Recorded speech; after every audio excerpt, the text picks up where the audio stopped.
إن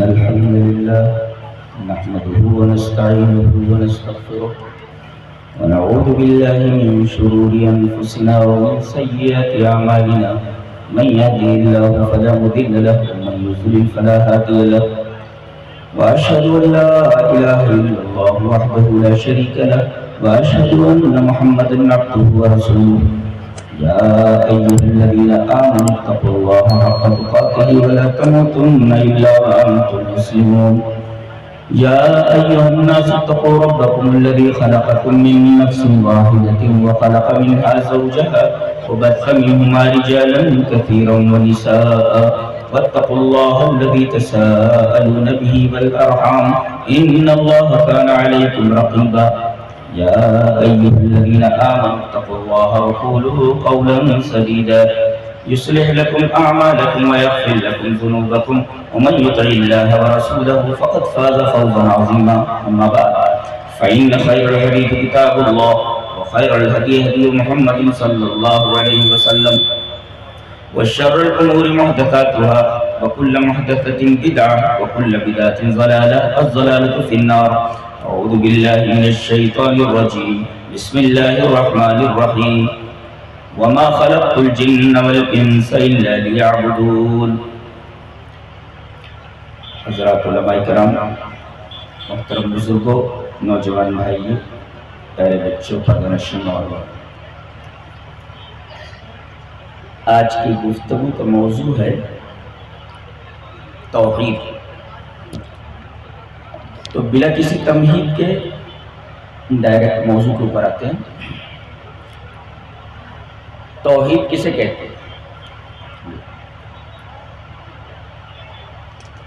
what is توحید؟ توحید کہتے ہیں عدم شرک، شرک نہ ہو، توحید ہے۔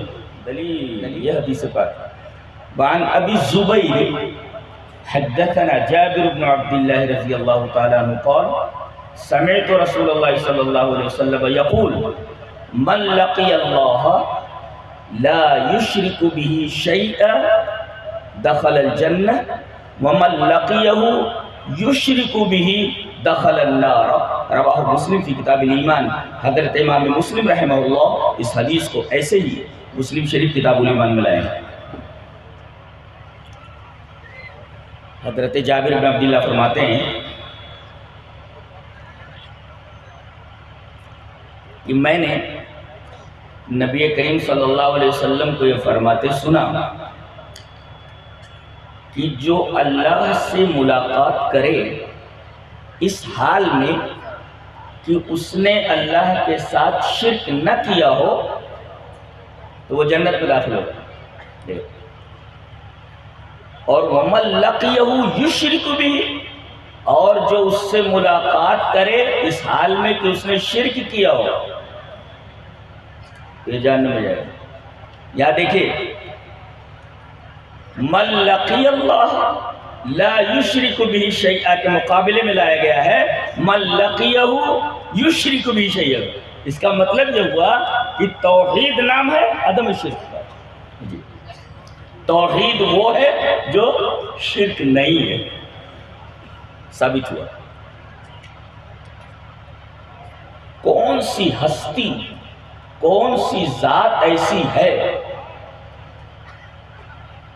جو صرف اور صرف وہی عبادت کے لائق،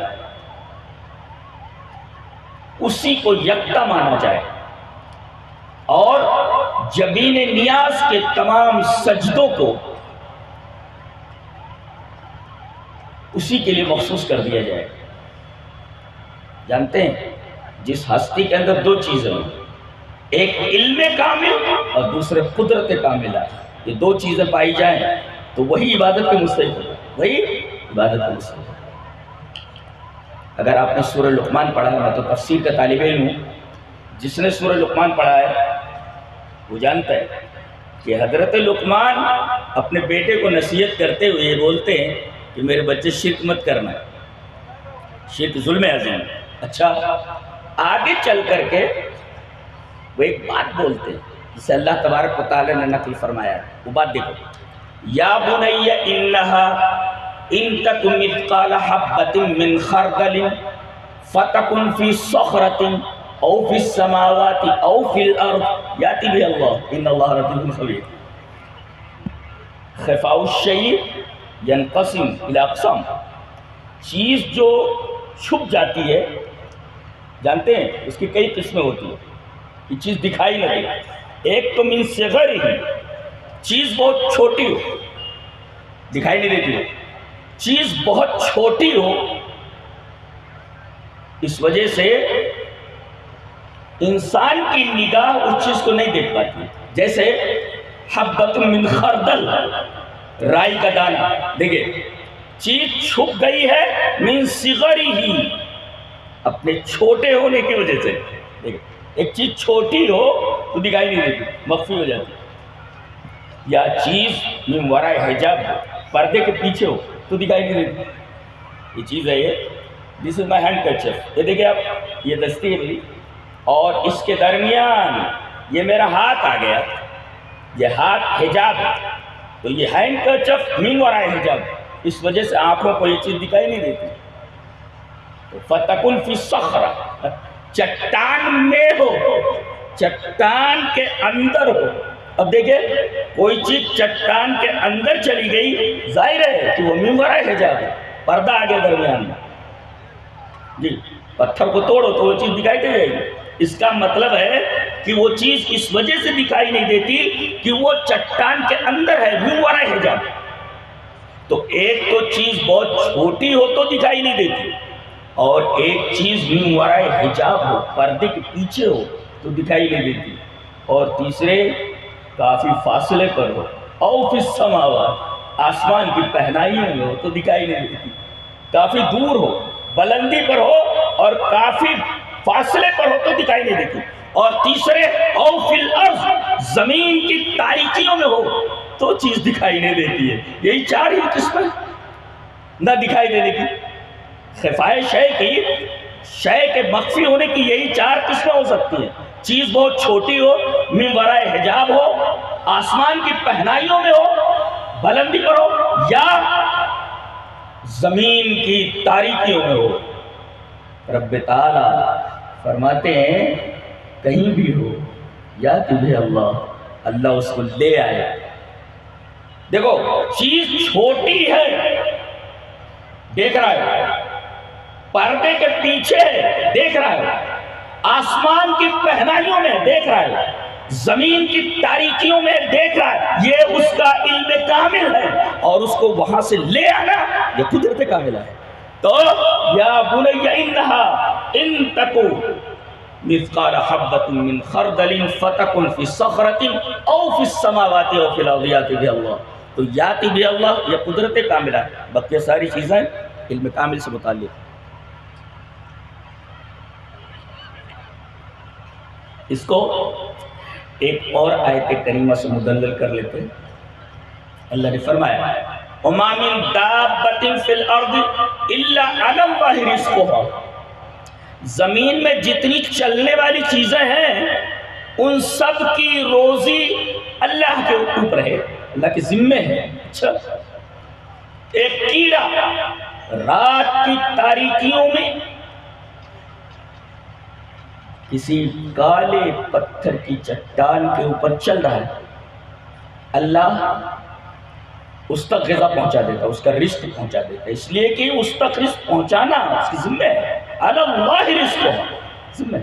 اچھا مچھلیاں سمندر میں اتنی ہیں کہ آدمی تصور بھی نہیں کر سکتا کہ جائے کہ ان کا شمار کر سکے، ذہن تھک جاتا ہے، کیلکولیٹ نہیں کر سکتا۔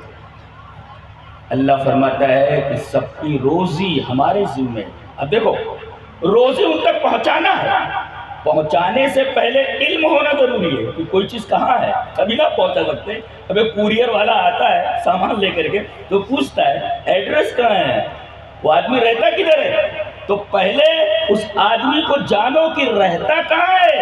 تو جتنی بھی چیزیں کائنات میں ہیں ان تک روزی پہنچانا ہمارے ذمہ ہے، اور پہنچانے سے پہلے ان کا علم ضروری ہے، لہذا ہم جانتے ہیں کہ وہ چیز کہاں ہے، یہ علم کامل ہے، اور چیزوں کو ان تک پہنچا دینا یہ قدرت کاملہ ہے۔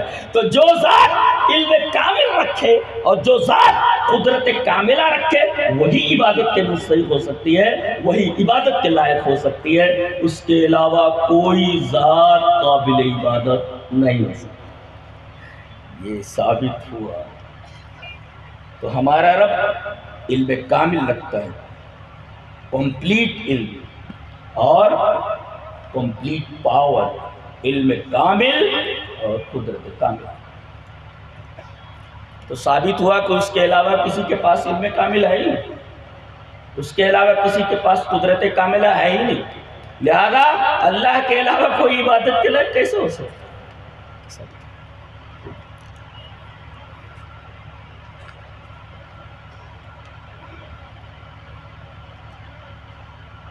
توحید کی برکت پر ایک حدیث لے کر جاؤ آجان سے، شاید آپ نے سنی نہ ہو، علماء تو جانتے ہی ہیں۔ آپ کے حوالے پہلے حدیث پڑھ لیتا ہوں۔ حدیث کس طرح؟ وان عبداللہ رضی اللہ تعالیٰ عنہ قال قال رسول، میری طرف متوجہ ہو جائے، یہ مکمل ہے، حدیث بہت ہی اہم ہے۔ وان عبداللہ رضی اللہ تعالیٰ عنہ قال قال رسول اللہ صلی اللہ علیہ وسلم انی لعارف آخر اہل النار خروجا من النار۔ کیا کوئی پرابلم ہے؟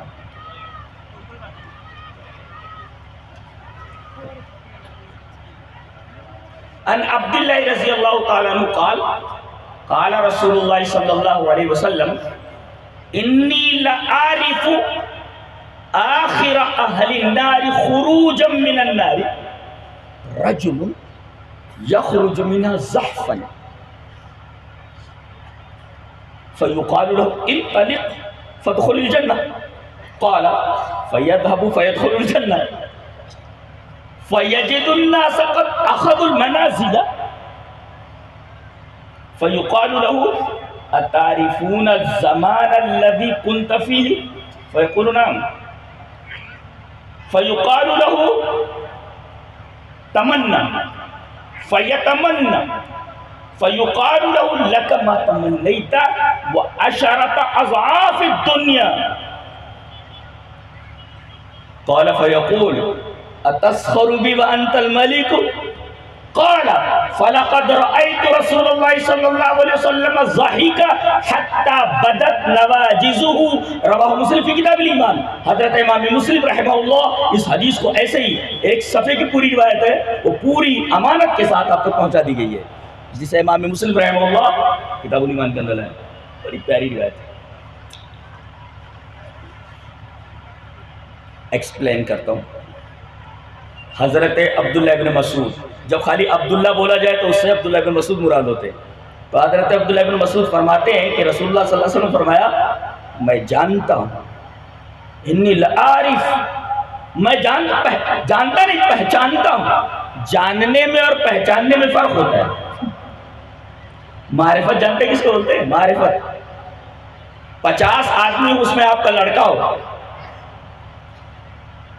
آپ پہچان لیں گے یہ اس کی ضد کیا آتی ہے معلوم ہے؟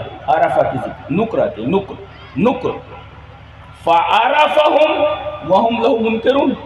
یوسف علیہ السلام کے بھائی آئے تو یوسف علیہ السلام نے ان کو پہچان، یعنی بہت سارے لوگ تھے، تمام لوگوں میں جو غلہ لینے کے لیے آئے تھے ان سے ڈیفرینشیٹ ہو گئے یہ کہ یہ سب بھائی میرے بھائی یہ ہیں، یہ ہمارے پہچان لینا۔ فعرف وہم لہو منکرون، جبکہ بھائی ان کو نہیں پہچانتے، تو معلوم یہ ہوا کہ عرفہ کی ضد نکیرہ ہوں، پہچان لینا یہ ہے۔ تمام جہنمی ہیں، ان میں ایک کو پہچانتا ہوں کہ یہ ہے، ہذا معنی معرفت، تمہارے فرق پہچاننا۔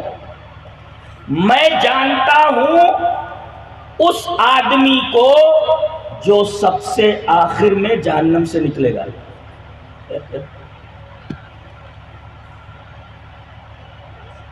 یہ جہنم میں گیا کیوں تھا؟ اپنی بدعملیوں کی وجہ سے گیا تھا. نکلا کیوں؟ توحید کی وجہ سے نکلا ہے. یہ توحید کی برکت. توحید نہ ہوتی نکلنے کا سوال ہی پیدا نہیں ہوتا. یہ گیا کیوں تھا؟ اپنی بدعملیوں کی وجہ سے گیا تھا. اور نکل کیوں رہا ہے جہنم سے؟ توحید کی وجہ سے. توحید کی برکت. تو میں اس آدمی کو جانتا ہوں جو جہنم سے سب سے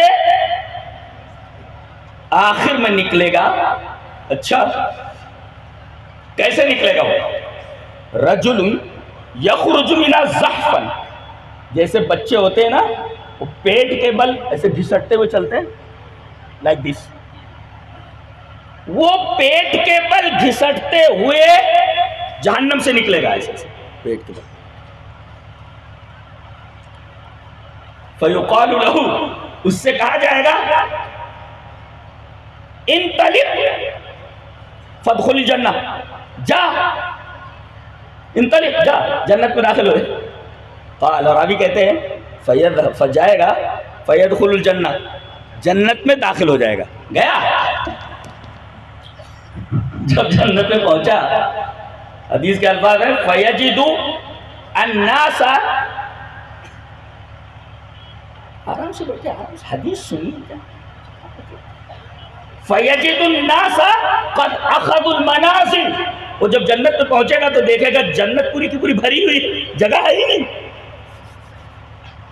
فیجد الناس قد اخذوا المنازل، لوگوں نے جگہ لے لی ہے، کہیں جگہ ہی نہیں دکھ رہی. کیوں جگہ یہ نہیں دکھا رہا تھا؟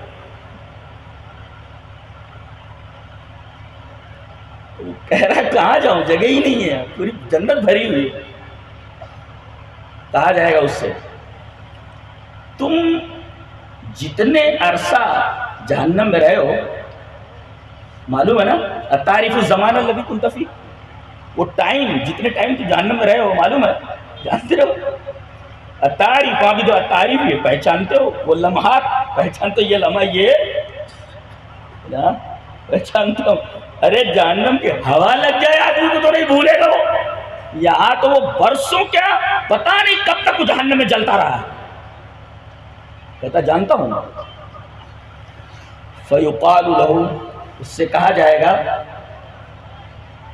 کہ تمنا کر، آرزو کر، تجھے کیا چاہیے، تجھے کیا چاہیے، آرزو کر، تمنا کر. فیتمنا، وہ تمنا کرے گا مجھے یہ چاہیے، مجھے وہ چاہیے، مجھے وہ چاہیے، مجھے وہ چاہیے. اللہ فرماتا بس تیری تمناؤں کی حد یہی ہے، تو لکما تمنیتا، تو تیرے لیے وہ تمام چیزیں ہیں جس کی تو نے آرزو کی ہے، جو تو نے ابھی مانگا ہے، جس کی تمنا کی ہے، وہ سب دے دیا گیا. اور ہماری طرف سے بونس وہ عشرۃ اضعاف دنیا، دنیا کے 10 گنا وہ بھی آپ کو دیا جاتا ہے. جی تمنائیں پوری کر دی گئی جتنا مانگا اس نے، اور پھر دنیا کے 10 گنا. اس کو مسلم شریف کی روایت ہے، کوئی جرا بھی نہیں ہے حدیث ضعیف ہو یا کچھ ہو. 10 گنا دنیا کے مزید دے دیا گیا. اللہ فرما رہا ہے یہ بھی تجھے دیا جاتا ہے، تیری تمناؤں کے مطابق تمام چیزیں دے دی گئی، اور دنیا کے 10 گنا چیزیں بھی تجھے دے دی گئی. اب دیکھو اس کا ریئیکشن، دیکھو اس کا. قال فیقول، وہ کہے گا اتسخر بی وانت الملک، آپ تو اللہ ہے، آپ تو معبود ہے، آپ بادشاہ ہیں، آپ مجھ سے مذاق کر رہے ہیں. بندے کی جرات دیکھو، آپ مجھ سے مذاق کر رہے ہیں. کہتے ہیں کہ اس جملے پر نبی کریم راوی کہتا ہے کہ جب یہ حدیث نبی کریم صلی اللہ علیہ وسلم نے بیان فرمائی تو میں نے دیکھا فَلَقَدْ رَأَيْتُ رَسُولَ اللَّهِ صلی اللہ علیہ وسلم ضَحِكَ حَتَّى بَدَتْ نَوَاجِذُهُ. اس کا یہ جملہ کہ اے اللہ تو بادشاہ ہے، تو مجھ سے مذاق کر رہا ہے کہ میری تمنائیں تو نے دے دی اور دنیا کے 10 گنا اور بھی دے دیا، تو مذاق تو نہیں کر رہا ہے، تو بادشاہ ہے، مذاق کر رہا ہے. نبی کریم صلی اللہ علیہ وسلم نے اس کا یہ قول نقل کرنے کے بعد فرمایا، راوی کہتا ہے کہ نبی کریم صلی اللہ علیہ وسلم کھلکھلا کر ہنس پڑے. ضحک حتی بدت نواجذ، محاورہ ہے، ضحک حتی بدت نواجذ، ہنسے یہاں تک کہ آپ کی داڑھ ظاہر ہو گئی، یعنی کھلکھلا کر آپ ہنس پڑے. استدلال اس حدیث سے یہ ہے کہ گیا تھا کیوں؟ بدعمالیوں کی وجہ سے گیا تھا، اور نکلا کیوں؟ توحید کی وجہ سے نکلا۔ یہ توحید کی برکت ہے، یعنی آدمی کے پاس اگر توحید ہے تو ایک نہ ایک دن وہ جہنم سے ضرور نکلے گا۔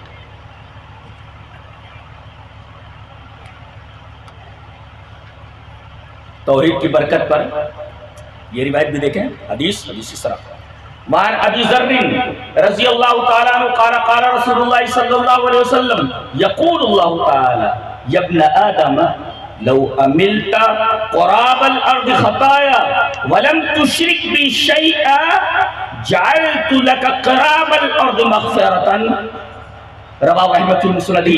حضرت امام احمد بن حنبل رحمہ اللہ اس حدیث کو ایسے ہی مسند احمد کے اندر لائے، راوی حضرت ابو ذر غفاری۔ حضرت ابو ذر غفاری فرماتے ہیں کہ نبی اکرم صلی اللہ علیہ وسلم نے فرمایا کہ اللہ فرماتا ہے، اس کا مطلب حدیث قدسی ہے۔ اگر سند صحابی پر رک جائے تو حدیث موقوف، اور نبی تک رفع ہو جائے تو حدیث مرفوع، اور نبی سے آگے بڑھ کر سند اللہ تک پہنچ جائے یہ حدیث قدسی ہے۔ تو نبی کریم صلی اللہ علیہ وسلم فرما رہے کہ اللہ فرماتا ہے کیا؟ یا ابن آدم، اے آدم کی اولاد، لو عملت قراب الارض خطایا، زمین بھر کر تو اگر گناہ کر لے، زمین بھر کر گناہ کر لے، زمین چھوٹی موٹی تھوڑی ہے، کتنی بڑی ہے، اتنا گناہ کر لے کہ زمین بھر جائے، قراب الارض خطایا، زمین بھر کر، ولم تشرک بشیء، اور مجھ سے ملے اس حال میں کہ تو نے میرے ساتھ شرک نہیں کیا ہے، توحید کے ساتھ آیا ہے تو زمین بھر کر گناہ لے کر آ، میں زمین بھر کر بخشش لے کر کے آتا ہوں۔ جعلت لک قراب الارض مغفرتا، دیکھا آپ نے؟ اللہ اکبر، یہ ہے توحید کی عظمت اور توحید کی برکت۔ ایک جانب گناہوں کا انبار ہے، دنیا بھر کے گناہ ہیں، اور ایک طرف توحید ہے۔ توحید کا وزن دیکھو کہ ایک طرف دنیا کو رکھ دیا گیا پلڑے میں، دنیا کے تمام گناہوں کو، اور ایک طرف توحید کو رکھ دیا گیا۔ توحید کا وزن دیکھیے اللہ اکبر، کہ توحید جس پلڑے میں ہے وہ پلڑا نیچے ہو گیا، اور دنیا بھر کے جو گناہ تھے جس پلڑے میں تھے وہ گناہ کا پلڑا نیچے دب گیا۔ یہ ہے توحید کی عظمت جو حضرت ابو ذر غفاری رضی اللہ تعالیٰ عنہ کی اس روایت سے ثابت ہے۔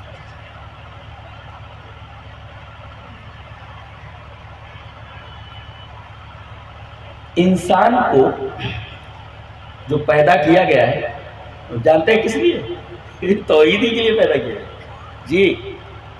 وَمَا خَلَقْتُ الْجِنَّ وَالْإِنسَ إِلَّا لِيَعْبُدُونَ، میں نے جنوں کو اور انسانوں کو اس لیے پیدا کیا ہے تاکہ وہ میری عبادت کریں۔ جانتے ہو لیعبدون کی تفسیر کیا کی گئی ہے؟ لیوحدون، تاکہ وہ میری توحید پکڑے، تاکہ وہ میری توحید اختیار کرے۔ اور عجیب بات تو یہ ہے کہ ایک جگہ شکر کا لفظ آیا ہے لیکن مفسرین نے اس کی تفسیر توحید سے کی۔ جیسے شیطان کو جب اللہ تعالیٰ نے راز درگاہ کیا چل نکل یہاں سے بھاگ، تو اس نے کہا کہ تو نے اس کی وجہ سے مجھے گمراہ کیا ہے، آدم کی وجہ سے۔ بولتا ہے ثم لآتینہم من بین ایدیہم ومن خلفہم وعن ایمانہم وعن شمائلہم ولا تجد اکثرہم شاکرین، میں ان کے آگے سے آؤں گا، میں ان کے پیچھے سے آؤں گا، میں ان کے دائیں سے آؤں گا، میں ان کے بائیں سے آؤں گا، اور ان میں سے اکثر کو میں شاکر نہیں چھوڑوں گا۔ شاکر ولا تجد اکثرهم شاکرین، شاکرین کی تفسیر موحدین سے کی گئی ہے کہ اس کی پوری کوشش یہ ہوگی کہ لوگوں کو شرک میں مبتلا کر دے اور توحید سے دور کر دے، اور اپنے اس مشن میں وہ تقریباً کامیاب ہو چکا ہے۔ دنیا کی اکثریت شرک کے پلیٹ فارم پر آ چکی ہے، بڑے تھوڑے لوگ ہیں جو شکر کے پلیٹ فارم پر ہیں اور توحید کے پلیٹ فارم پر ہیں. اور ہمیشہ یہ کم ہی رہے، اس لیے کہ ایک بکٹ دودھ میں تھوڑا سا گھی ہوتا ہے، اور دودھ کا جو جزو اعظم ہوتا ہے وہ گھی ہی ہوتا ہے. اگر ایک بکٹ پانی سے سارے اجزاء گھی کے نکال دیے جائیں تو دودھ میں اور پانی میں کیا فرق رہ جاتا ہے؟ تو در حقیقت دودھ کا جزو اعظم جس طریقے سے گھی ہوتا ہے، ایسے ہی موحدین ہیں اس زمین کے اوپر، اور اللہ تبارک و تعالی جانتے ہیں اسی توحید کی برکت سے انہیں معاف کرے گا. اور توحید کے علاوہ کسی چیز پر، شرک کے اوپر تو قطعاً کمپرومائز نہیں ہے. شرک کرنے والا کبھی بخشا نہیں جائے گا. لیکن وَلَا تَجِدُ أَكْثَرَهُمْ شَاكِرِينَ. ایک بات اور بولتا ہے، کیا بولتا ہے؟ تو نے اس کی وجہ سے مجھے گمراہ کیا ہے تو میں کیا کروں گا؟ لَأَقْعُدَنَّ لَهُمْ صِرَاطَكَ الْمُسْتَقِيمَ. تو میں تیرے صراط مستقیم کے اوپر بیٹھ جاؤں گا. دیکھو شیطان کو معلوم ہے کہ جنت کی طرف جانے والا ایک ہی راستہ ہے، صراطک، تیرا راستہ. اضافت ہے نا، اور اضافت سے چیز مخصوص ہو جاتی ہے. صراطک، تیرا راستہ، اور تیرا راستہ صراط مستقیم، اس پر بیٹھوں گا میں. جی اس پر بیٹھوں گا. خود تو معلوم ہے کہ جنت کی طرف جانے والا راستہ ایک ہی ہے. دنیا کو پٹی کیا پڑا رکھی ہے، چار راستے جو جنت تک جاتے ہیں. یہ عجیب و غریب فلسفہ نہیں ہے. یہ راستہ بھی جنت کی طرف جاتا ہے، یہ راستہ بھی، یہ امام کا راستہ جنت کی طرف جاتا ہے، یہ امام کا راستہ جنت کی طرف جاتا ہے، یہ جاتا ہے، وہ جاتا ہے. بڑے خوش نصیب ہیں آپ لوگ جو دین کو مضبوطی سے پکڑے ہیں. اچھا دین نام ہے کس کا؟ دین نام ہے کس کا؟ دین نام ہے قرآن و حدیث کا. یہی آپ کو دیا گیا تھا، یہی آپ امت کو دے کر گئے ہیں. دلیل یہ حدیث پاک. وعن ابی ہریرہ رضی اللہ تعالی عنہ قال قال رسول اللہ صلی اللہ علیہ وسلم انی قد ترکت فیکم شیئین لن تضلوا بعدہما کتاب اللہ و سنتی.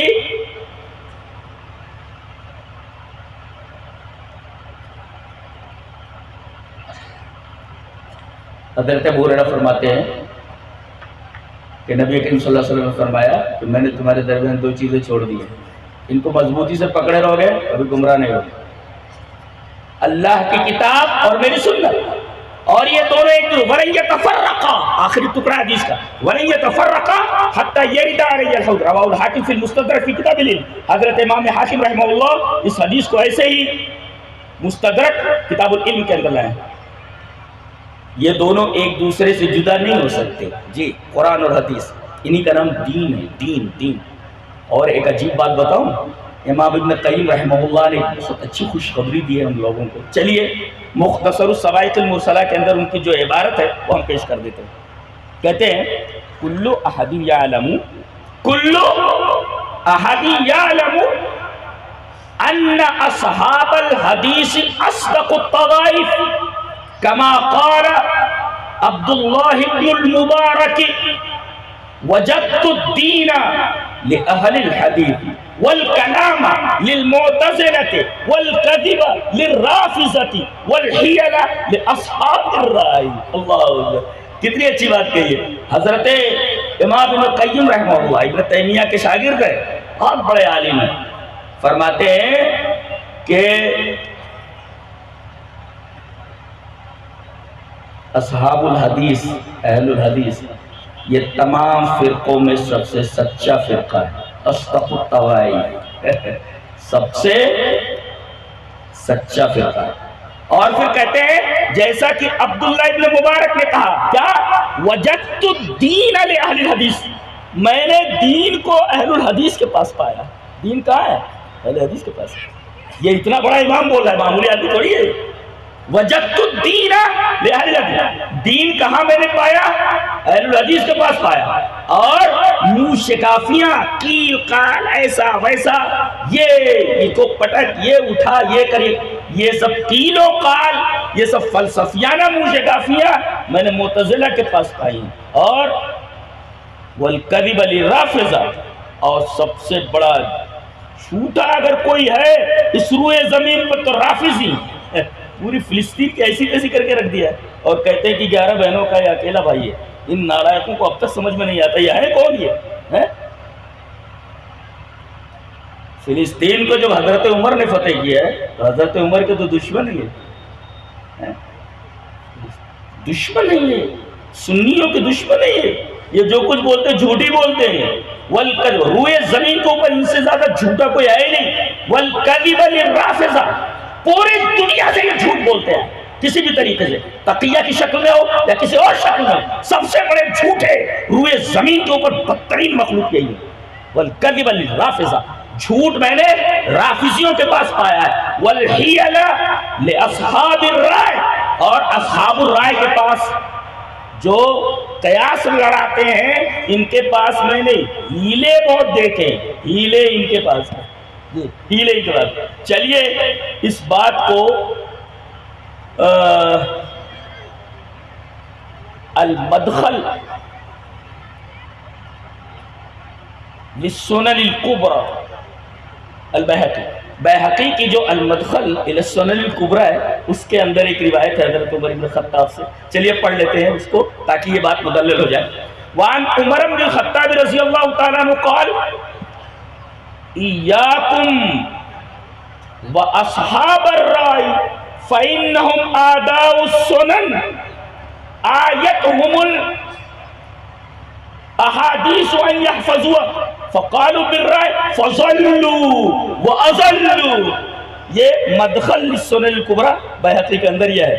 حضرت عمر رضی اللہ تعالیٰ فرماتے ہیں کہ دیکھو قیاس لڑانے والے لوگوں سے بچو، جو فرقہ قیاس لڑاتا ہے ایسے فرقے سے بچو، اور ایسے مولوی سے بچو جو صرف قیاس لڑاتا ہو، اس لیے کہ یہ قیاس والے یہ سنن کے دشمن ہے۔ اس کا مطلب رائے اپوزٹ سنت کے، یہ سنت کے دشمن ہے، اور احادیث نے ان کو تھکا دیا ہے۔ یہ حدیث یاد نہیں کرتے، یہ قیاس لگاتے ہیں۔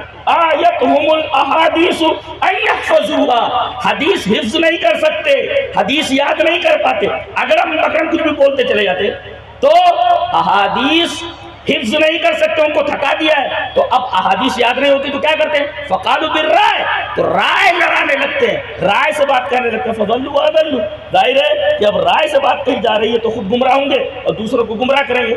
یہ ہے اصحاب الرائے۔ مولانا مودودی کے بارے میں کہا گیا، جو جماعت اسلامی کے بانی ہیں، جی ترجمان میں انہوں نے لکھا ہے کہ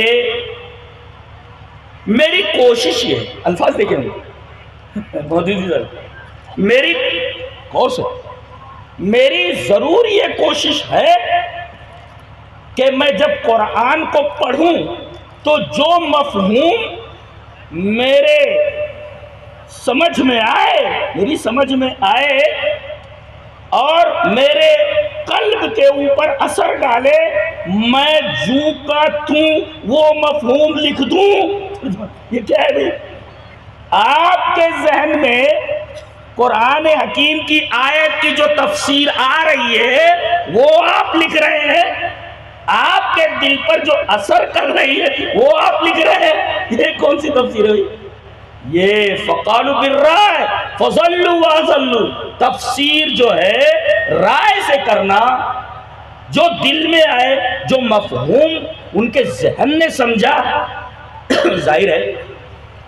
اچھا، آدمی جب قرآن کے ساتھ ایسی حرکتیں کرنے لگتا ہے تو پھر صحابہ بھی مارز اعتراض میں آتے ہیں، پھر حدیثیں بھی مارز اعتراض میں آتی ہیں۔ جی جیسے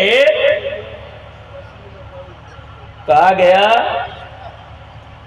ایک جگہ کہتے ہیں کہ یہ کانا دجال یہ سب کانا دجال وغیرہ یہ سب فسانے ہیں، ان کی کوئی شرعی حیثیت نہیں ہے۔ تو لیجیے جناب، یہ انہی کا قول ہے۔ اس کے مقابل میں روایت دیکھیں، حدیث اس طرح وعن عائشہ رضی اللہ تعالیٰ عنہ زوج النبی صلی اللہ علیہ وسلم اخبرته ان رسول اللہ صلی اللہ علیہ وسلم كان يدعو في الصلاة اللهم اني اعوذ بك من عذاب القبر واعوذ بك من فتنة المسیح الدجال۔ وَأَعُوذُ بِكَ مِنْ فِتْنَةِ الْمَسِيحِ الدَّجَّالِ وَأَعُوذُ بِكَ مِنْ فِتْنَةِ الْمَحْيَا وَفِتْنَةِ الْمَمَاتِ اللهم إني أعوذ بك من المأثم والمغرم فقال له قائل ما أكثر ما تستعيذ من المغرم فقال إن الرجل إذا غرم حدث فكذب ووعد فأخلف رواه البخاری فی کتاب الاذان. حضرت امام بخاری رحمہ اللہ اس پوری حدیث کو ایسے ہی بخاری کتاب الاذان کے اندر لائے. نیند آ رہی ہے؟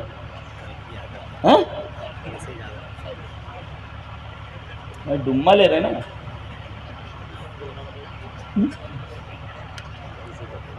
حضرت عائشہ فرماتی ہیں, کہا گیا کون عائشہ؟ حضرت عائشہ رضی اللہ تعالی عنہ نبی کریم صلی اللہ علیہ وسلم کی بیوی محترم, زوج نبی صلی اللہ علیہ وسلم. آئے ہے یہاں زوج کا لفظ نبی کی طرف یہ اضافت تشریفی ہے, نہیں تو کہہ دیا جاتا. حضرت عائشہ فرماتی ہے زوج نبی کہنے کی کیا ضرورت ہے؟ اشارہ اس بات کی طرف ہے. جانتے ہو یہ کون ہے؟ نبی کی بیوی ہے. ان کے بارے میں کوئی غلط بات منہ سے نکالنا نہیں. اور یہ جھوٹے رافضی یہ تو طرح طرح کے الزامات ان منافقین کی طرح حضرت عائشہ رضی اللہ تعالیٰ عنہ پر لگاتے ہوئے یہ زوج النبی یہ کہا گیا. یہ اضافت تشریفی ہے کہ مقام دیکھو حضرت عائشہ کی کہ نبی کی بیوی ہے وہ, اور تمہاری اوقات ہے تم نبی کی بیوی کے اوپر انگشت اعتراض اٹھاؤ. تمہاری اوقات ہے, یہ نبی کی بیوی ہے. 10 آیتیں نازل ہوئی ہیں ان کی بارات کے لیے, آپ کو معلوم ہے کیا یہ فرماتی ہیں؟ اخبرت حضرت عائشہ فرماتی ہیں کہ نبی کریم صلی اللہ علیہ وسلم اپنی نماز کے آخر میں ہمیشہ یہ دعا کرتے تھے, کیا؟ اللہم انی اعوذ بک من عذاب القبر, اے اللہ میں تیری پناہ چاہتا ہوں قبر کے عذاب سے. یہ پہلا ٹکڑا بتا رہا ہے کہ قبر کا عذاب برحق ہے. جو لوگ قبر کے عذاب کا انکار کرتے ہیں غلطی پر ہیں اور اس حدیث کے منکر ہیں. اور دوسرا ٹکڑا وَأَعُوذُ بِكَ مِنْ فِتْنَةِ الْمَسِيحِ الدَّجَّالِ, یہ مودودی صاحب کہتے ہیں کہ کانا دجال یہ وغیرہ یہ سب فسانے ان کی کوئی شرعی سے. ارے شریعت تو حدیث کا نام ہے جیسا کہ ابھی میں نے بتایا. پھر یہ کہنا کہ یہ سب کانا دجال وغیرہ یہ فسانے ہیں, تو یہ فسانہ نبی کریم صلی اللہ علیہ وسلم نے بیان فرمایا. بات کہاں تک جا رہی ہے؟ فرمایا وَأَعُوذُ بِكَ مِنْ فِتْنَةِ الْمَسِيحِ الدَّجَّالِ, اور میں پناہ چاہتا ہوں مسیح دجال سے. مسیح دجال سے. اور میں پناہ چاہتا ہوں زندگی کے فتنے اور موت کے فتنے سے. اس ٹکڑے پر ٹھہر کر ہم اس کو وضاحت کرنا چاہتے ہیں. I want to explain of this bit of this کہ میں پناہ چاہتا ہوں زندگی کے فتنے سے اور موت کے فتنے. یہ زندگی کا فتنہ کیوں ہے؟ 2 چیزیں پیش آتی ہیں انسان کو, شبہات کا فتنہ اور شہوات کا فتنہ. شبہات کا فتنہ کیا ہوتا ہے کہ آدمی کا دماغ اس طرح ہو جائے کہ حق باطل دکھائی دے اور باطل حق دکھائی دے. فَيَرَ الْحَقَّ بَاطِلًا وَالْبَاطِلَ حَقًّا, ایک دم ذہن کا سانچہ, دل کا سانچہ الٹ جائے کہ اسے حق باطل نظر آئے اور باطل حق نظر آئے. یہ زندگی کا فتنہ ہے. یہ شبہات ہے. شبہات یہ ایسا کیسے ہو سکتا ہے؟ ایسا کیسے ہو سکتا ہے؟ حق اسے باطل دکھائی دیتا ہے, باطل اسے حق دکھائی دیتا ہے. ایک زندگی کا فتنہ تو یہ, اور دوسرے زندگی اس کی اللہ کی معصیت میں گزرے, یہ زندگی کا فتنہ ہے. زندگی اس کی کفر کے اوپر گزرے, فتنہ ہے. زندگی اس کی بدعتوں میں گزرے, یہ فتنہ ہے. زندگی اس کی صحابہ کرام کی عظمت تسلیم نہ کرنے پر گزرے, اور اس کی زندگی گزرے بدعات و خرافات میں, یہ ہے زندگی کا فتنہ. زندگی اور موت کا فتنہ. موت کا فتنہ 2 ہے. ایک مرتے وقت علماء نے لکھا ہے کہ چونکہ یہ نازک موقع ہوتا ہے, آدمی کو اس دنیا سے جانا رہتا ہے, لہذا شیطان آدھمکتا ہے اور دعوت دیتا ہے کفر کی طرف, آ جا کفر کی طرف. آجا نصرانیت کی طرف، آجا یہودیت کی طرف، آجا وثنیت کی طرف، آجا غلط عقائد کی طرف. بڑا نازک مرحلہ ہوتا ہے، اس نازک مرحلے میں وہ بہکانے میں کامیاب ہو جاتا ہے بڑی حد تک، اگر آدمی کا ایمان درست نہیں ہے تو. اگر آدمی بہکاوے میں آ گیا تو فتنۃ الممات ہے. اور فتنۃ الممات، مرنے کا فتنہ ایک اور ہے کہ جب پوچھا جائے قبر میں اس سے مر ربک، جواب میں ما دینک حال آدمی من هذا الذي بعث فيكم، یہ کون ہے جو تمہارے درمیان بھیجا گیا، یعنی نبی. حال آدمی، یہ ہے موت کا فتنہ. اور اس کے بعد نبی کریم صلی اللہ علیہ وسلم نے ارشاد فرمایا کہ میں پناہ چاہتا ہوں قرض سے. یہاں آدمی کسی کے ہاتھ میں پیسہ دے تو بھول جائے، قرض جلدی ادا نہیں کرتا آدمی. نبی کریم صلی اللہ علیہ وسلم کوئی آدمی مر جاتے تو پوچھتے تھے کہ یہ مقروض تو نہیں ہے.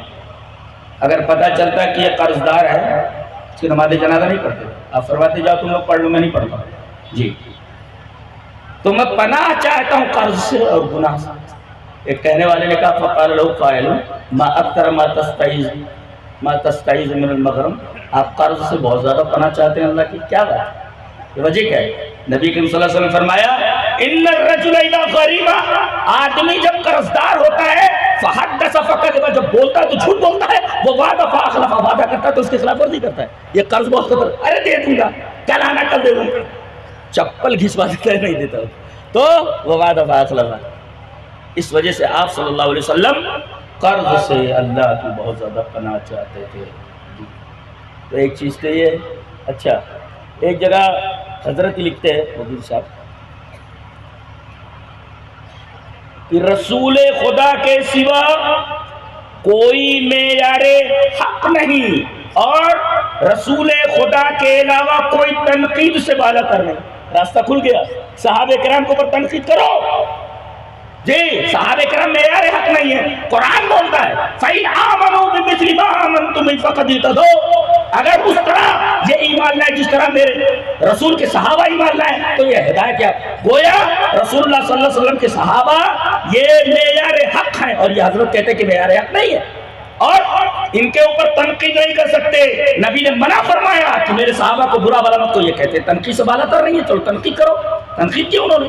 تنقید عثمان ایسے ہیں تو انہوں نے ایسے کیا، انہوں نے ایسے وغیرہ وغیرہ.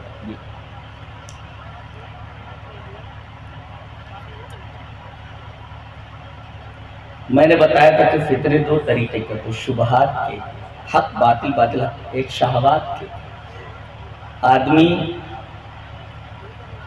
عورتوں کی طرف فطری طور پر میلان رکھتا ہے، گناہوں میں مبتلا ہونے کے بہت سارے چانسز آتے ہیں. لہذا یہ کہہ کر کے جا رہا ہوں بچے جوانی کی دہلیز میں قدم رکھیں تو اس چکر میں مت پڑو کہ MBBS کرنے میں اسے 35 سال لگ رہے ہیں، جب یہ فارغ ہو جائے گا تب شادی کریں گے. غلط. جیسے ہی جوانی کی دہلیز میں بچہ قدم رکھے، لڑکی قدم رکھے، فوراً شادی کر دو اس کی. جی، شادی کر دو. تو خوش ہو رہے ہیں. ہاں، خوش ہو رہے لوگ. دیکھو اچھی لڑکی وغیرہ ڈھونڈو ان لوگوں کے لیے. دیکھو کتنے بیٹھے ہوئے رنڈے میں بیٹھے ہوئے سب. جی، ذرا خیال کرو ان کا، اس لیے کہ یہ شہوات کی ڈگر پر اگر چل نکلے بڑی پریشانی ہو جائے گی. یہ دیکھو یہ فوٹو لے رہے ہیں یہ بتانے کے لیے امی کو کہ دیکھو مولانا بولے ہیں ذرا کوئی ڈھونڈو گے اچھی سے. جی، تو ایک فتنہ ہے شبہات کا اور ایک ہے فتنہ شہوات کا. یہ بڑی خطرناک چیز ہے، یہ بچنا چاہیے. توحید کی ایک اور برکت دیکھ اللہ کو، توحید کی برکت دیکھ. کرے کوئی فائدہ کسی کو، یہ حیرتناک بات نہیں ہے. چلیے وہ حدیث پڑھ لیتے. حدیث اس طرح وعن ابن عباس رضی اللہ تعالیٰ عنہما قال سمعت النبی صلی اللہ علیہ وسلم یقول ما من مسلم يموت فَيَقُومُ عَلَى جَنَازَتِهِ 40 رَجُلًا لَا يُشْرِكُونَ بِاللَّهِ شَيْئًا إِلَّا شُفِّعُوا فِيهِ، رواہ ابو داؤد فی کتاب الجنائز۔ حضرت امام ابی داؤد رحمہ اللہ ابو داؤد شریف کتاب الجنائز کے اندر یہ روایت اسی طرح لائے، راوی حضرت عبداللہ بن عباس ہے۔ حضرت عبداللہ بن عباس فرماتے ہیں کہ میں نے جناب محمد رسول اللہ صلی اللہ علیہ وسلم کو یہ فرماتے سنا کہ کوئی مسلمان مر جائے اور اس کی نماز جنازہ 40 ایسے آدمی پڑھ لیں جو اللہ کے ساتھ شرک نہ کرتے ہوں تو اس کی بخشش ہو جاتی ہے۔ جی شفعوا فی، دیکھو لفظ شفعوا کی تشریح کرتا ہوں۔ شفعوا کا مطلب ہوتا ہے جب بندہ کہتا ہے اللہم اغفر لحینا ومیتنا وشاہدنا وغائبنا وصغیرنا وکبیرنا الی آخر، اے اللہ ہمارے زندے کو بخش دے، ہمارے مردے کو بخش دے، ہمارے چھوٹے کو بخش دے، ہمارے بڑے کو بخش دے، وغیرہ وغیرہ۔ تو گویا یہ اللہ سے اس کی بخشش کی سفارش کر رہا ہے، یعنی جنازہ پڑھنے والے لوگ میت کے بارے میں اللہ سے سفارش کرتے ہیں اللہ اس کو معاف کر دے۔ تو اگر 40 آدمی اس کی سفارش کر دے، کیسے لوگ؟ قید لگائی گئی لا یشرکون باللہ، موحد ہوں، لہذا وصیت کر کے جاؤ کہ ہماری نماز جنازہ وہی لوگ پڑھیں اور پڑھائیں جو شرک نہ کرتے ہوں اللہ کے ساتھ۔ 40 آدمی اگر کسی مسلمان کی گنہگار کی نماز جنازہ پڑھ دے، شرط یہ ہے کہ وہ بھی موحد رہا ہو، یہ اس لیے کہ شرک پر تو کوئی کمپرومائز ہے ہی نہیں۔ تو 40 آدمی اگر نماز جنازہ پڑھتے ہیں اللہ شفع ہوتی، تو ان کی جو سفارش ہے کہ اللہ اس کو بخش دے، ان کی سفارش قبول ہو جاتی ہے۔ توحید کی برکت دیکھیں، توحید کی برکت دیکھیں۔ اللہ، توحید سے مراد جانتے کیا ہوتا ہے؟ توحید عبادت، عبادت ہے، توحید عبادت۔ توحید means oneness of Allah، اللہ کی یکتائی، عبادت میں یکتا ماننا۔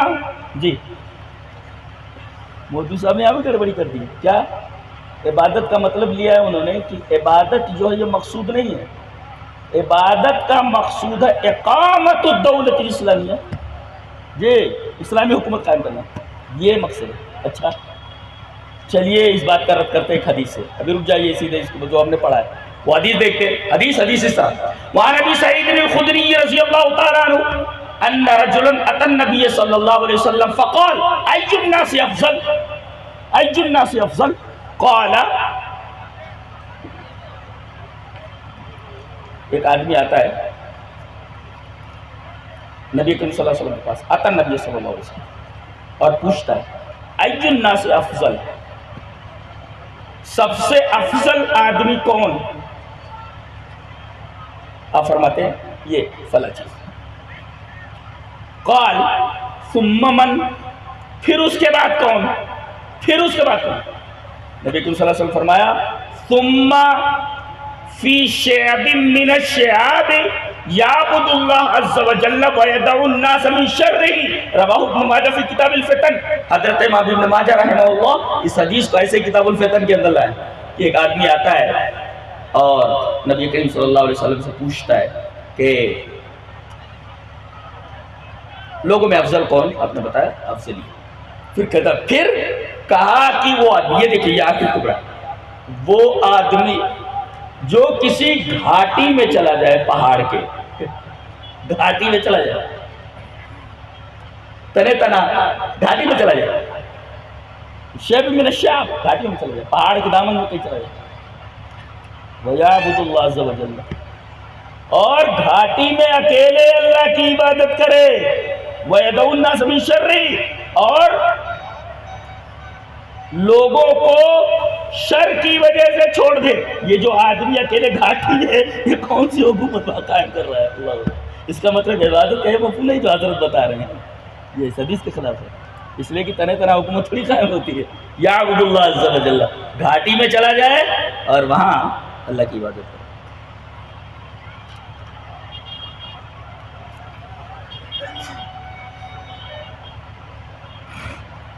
توحید کی برکت آپ دیکھیں، حدیث پاک دیکھیں، حدیث وعن عائشہ رضی اللہ تعالی عنہا ان النبی صلی اللہ علیہ وسلم بعث رجلا على سریة وكان يقرأ لأصحابه في صلاتهم فيختم بقل هو الله أحد فلما رجعوا ذكروا ذلك للنبي صلى الله عليه وسلم فقال صلوا لأي شيء يصل ذلك فسألوه فقال لأنها صفة الرحمن وأنا أحب أن أقرأ بها فقال النبی صلی اللہ علیہ وسلم اخبروه ان اللہ يحبه رواه البخاری فی کتاب التوحید۔ حضرت امام بخاری رحمہ اللہ اس حدیث کو ایسے ہی کتاب التوحید کے اندر لائے۔ راویہ نبی کریم صلی اللہ علیہ وسلم کی پیاری بیوی حضرت عائشہ رضی اللہ تعالی عنہ۔ حضرت عائشہ رضی اللہ تعالی عنہ فرماتی ہیں کہ ایک دفعہ نبی کریم صلی اللہ علیہ وسلم نے ایک سریہ بھیجا۔ سریہ کس کو کہتے ہیں؟ ما فوق المئہ، اتنے فوجی ہوں جو 100 کے اوپر ہوں، اور ما دون المئہ والباس باس رجلا علی سریۃ، ایک سریہ بھیجا۔ سریے میں کتنے افراد ہوتے ہیں؟ 100 کے اوپر، اور 100 کے نیچے ہوں تو اس لشکر کو کیا بولتے ہیں؟ باس۔ تو حضرت عائشہ فرماتی ہے کہ رسول اللہ صلی اللہ علیہ وسلم نے ایک سریہ بھیجا، 100 سے زائد لوگ تھے۔ اب یہ کیا کرتے تھے حضرت؟ نماز کون پڑھاتا تھا؟ وہ جو کمانڈر ان چیف تھے وہ۔ لہذا بہتر یہ ہے کہ مسجد کا متولی جو نماز وہی پڑھائے جی۔ تو سورہ فاتحہ پڑھنا نہیں آتا تو مسجد کا متولی ہے بیچارہ، سورہ فاتحہ پڑھنا نہیں آتا جی، تو نماز ہی پڑھاتے ہیں۔ اچھا جب نماز پڑھاتے تو ہر رکعت میں سورہ فاتحہ کے بعد کوئی بھی سورہ پڑھتے قل ہو اللہ گھسا دیتے تھے، قل ہو اللہ ضرور پڑھتے، جیسے الحمد شریف پڑھ لیے، الحمد شریف پڑھنے کے بعد کوئی سورہ پڑھے پھر قل ہو اللہ احد اللہ الصمد۔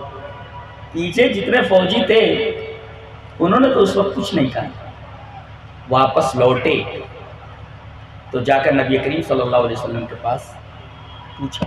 2 باتیں معلوم ہیں، ایک تو یہ کہ کوئی بھی مسئلہ تمہارے سامنے آئے تو پہلے آستین مت چڑھاؤ۔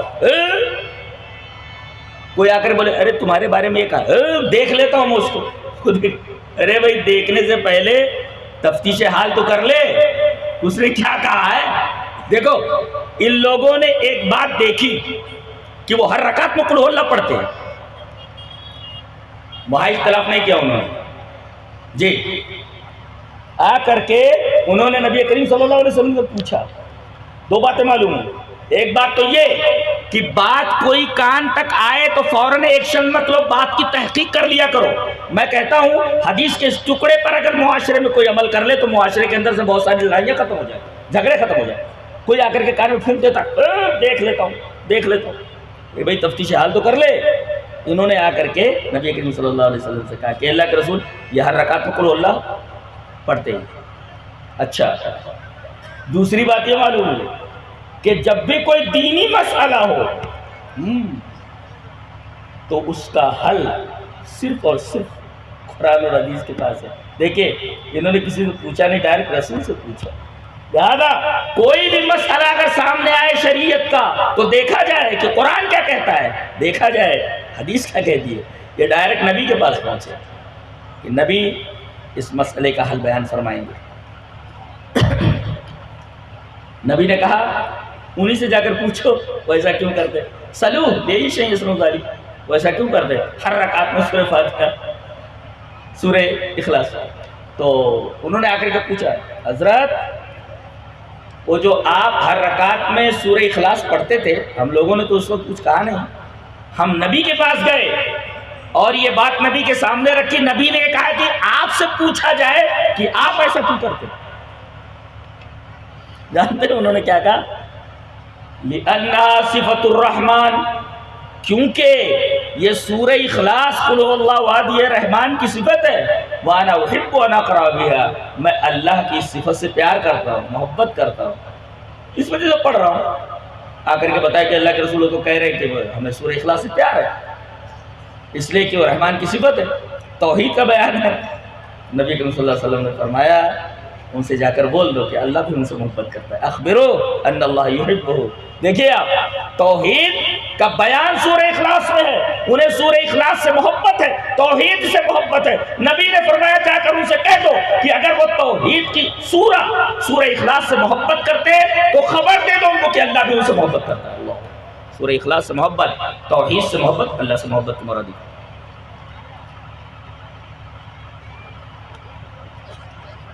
ہم لوگ بولتے رہتے ڈاکٹر صاحب بس اللہ اوپر ہے نیچے آپ، ایسا بولتے رہتے. جو اللہ چاہے اور آپ چاہے، جو آپ چاہو اور اللہ چاہے. اتنی خطرناک بات ہے. چلیے وہ حدیث دیکھ لیتے ہیں. حدیث اس طرح وعن ابن عباس رضی اللہ تعالی عنہ ان رجلا قال یا رسول اللہ ما شاء اللہ وشئت فقال جعلتنی اللہ عدلا بل ما شاء اللہ وحدہ. رواہ احمد فی مسندہ، اور یہ حدیث درجہ حسن تک پہنچی ہے، حسن درجے کی حدیث ہے. حضرت ابن عباس فرماتے ہیں کہ ایک آدمی آیا اور اس نے کہا جو آپ چاہیں اور اللہ چاہے. تو نبی کریم صلی اللہ علیہ وسلم فرمایا ایسا مت کہو، بلکہ صرف یہ کہو جو اللہ چاہے، ما شاء اللہ وحدہ، جو اللہ چاہے، اتنا ہی بول بس. ہم دیکھو کتنا ملا لیتے ہیں ہم اس میں لا کر کے. تو توحید بہت غیور ہے، اس کے اندر ذرہ برابر شرکت اللہ کو گوارا نہیں. جی ایک صاحب جو ہے نبی کریم صلی اللہ علیہ وسلم کے پاس آئے، پہلی حدیث دیکھ لیتے. وعن عدی بن حاتم رضی اللہ تعالیٰ عنہ ان رجلا خطب عند رسول اللہ صلی اللہ علیہ وسلم فقال من یطع اللہ ورسولہ فقد رشد ومن یعصیہما فقد غوا. فقال رسول اللہ صلی اللہ علیہ وسلم بیس الخطیب انت بیس الخطیب انت قل ومن یعص اللہ ورسول قال ابن نمیر فقد غوی. رواہ مسلم فی کتاب الجمعہ. حضرت امام مسلم رحمہ اللہ اس حدیث کو ایسے کتاب الجمعہ کے اندر لائے. حضرت عدی بن حاتم کہتے ہیں کہ ایک آدمی نے نبی کریم صلی اللہ علیہ وسلم کے پاس خطبہ دیا اور کہنے لگا کہ جس نے اللہ اور اس کے رسول کی اطاعت کی وہ ہدایت یاب ہوا، سیدھے راستے پر ہے، اور جس نے ان دونوں کی نافرمانی کی، دونوں کی واو نہیں لائے بھی تو نبی کریم صلی اللہ علیہ وسلم بیس الخطیب انت، تم کتنے برے خطیب ہو. ارے یہ بولو من یعص اللہ ورسولہ، یعنی رسول اور اللہ میں فرق کرو، دونوں کو ملاؤ نہیں. یہاں تو عقیدہ یہ ہے کہ وہی جو مستوی عرش تھا خدا ہو کر اتر پڑا ہے مدینے میں مصطفیٰ کو، دونوں ایک ہے. یہاں کہا گیا ومن یعصیہما نہیں کہہ سکتے، یہ بولو ومن یعص اللہ ورسولہ. جی یہ الگ الگ کر کے بولو، رسول الگ ہے اور اللہ الگ ہے، دونوں کو ملاؤ نہیں. اس وجہ سے توحید بہت غیور چیز ہے، اور یہ چیز جس کو حاصل ہو گئی. اچھا عجیب بات ہے، سورہ نساء میں اللہ تبارک تعالیٰ نے ایک جگہ فرمایا کہ جو شرک کے علاوہ جو گناہ ہے وہ میں بخش دوں گا.